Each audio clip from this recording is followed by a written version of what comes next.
bookbinding really is the kind of craft that makes you feel that you can immerse yourself in the present moment completely.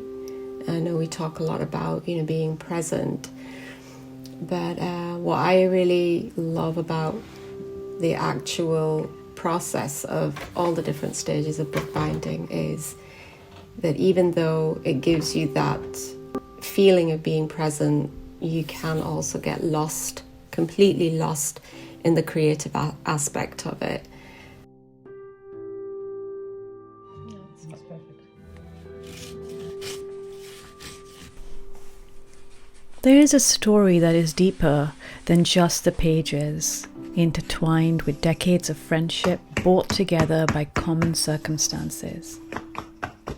We share more than just heritage, heart, and home.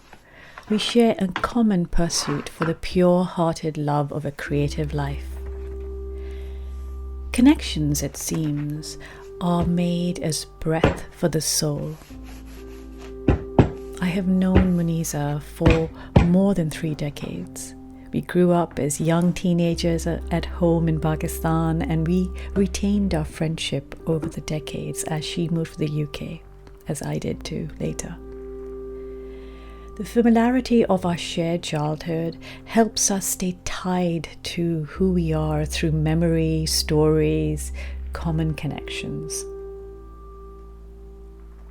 She was always someone I connected with in a special way, whether it was our silly childhood stories or the common future that we soon found out was the path we wanted to follow, that of the creative person, of the creative life.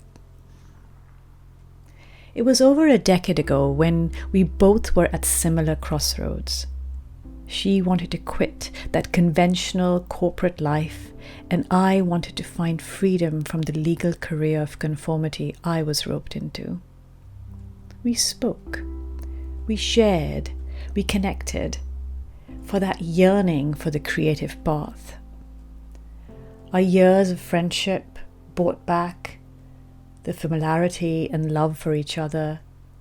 Soon, her pursuits led her down the path of the bookbinder, and I down the path of the wordsmith. Both of us connected in a special way to the page.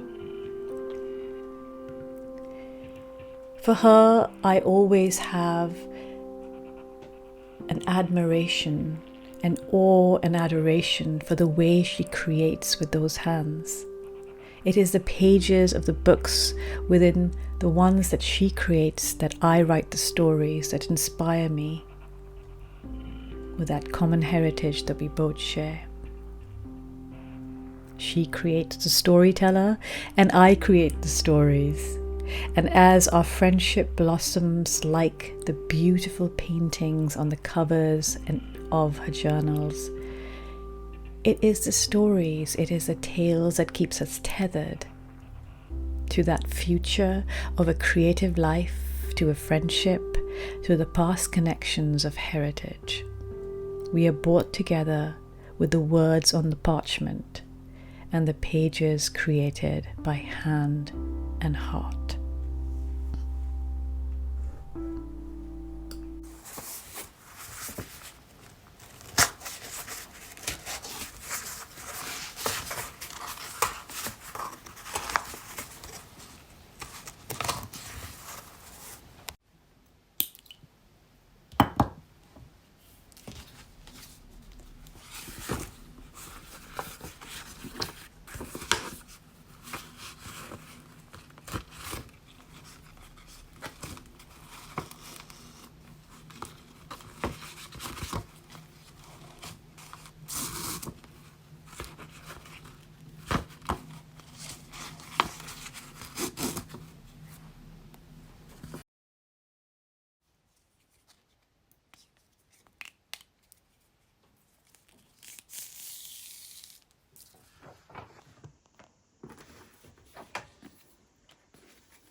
Have you ever taken the time to hold, to breathe, to curl petals into paper?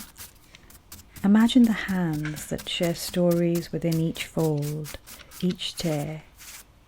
What would happen if she dared bittersweet memory, embalming the muse with the love of a grandmother, transmuting the storyteller, pouring heart and heritage into crafted essence, untouched, unwrapped, with want and wonder, until another's roots reach deep, finding the spaces between earth, unmapped memory bottled for seasons.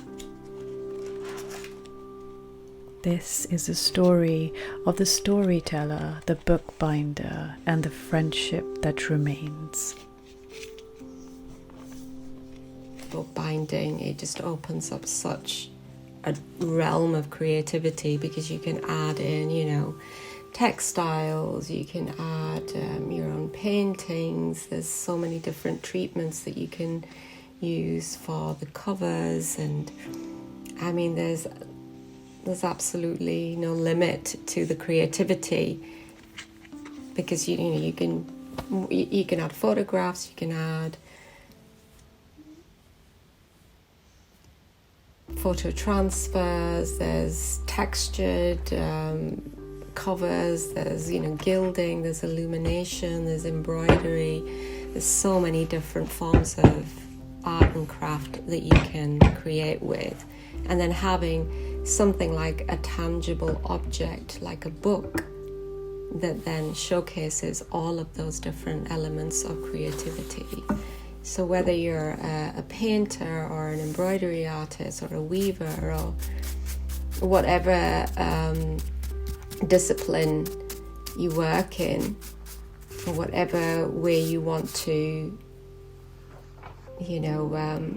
share your creativity with the world in a way where it leaves you with an actual tangible useful object, I can't think of a better craft than bookbinding.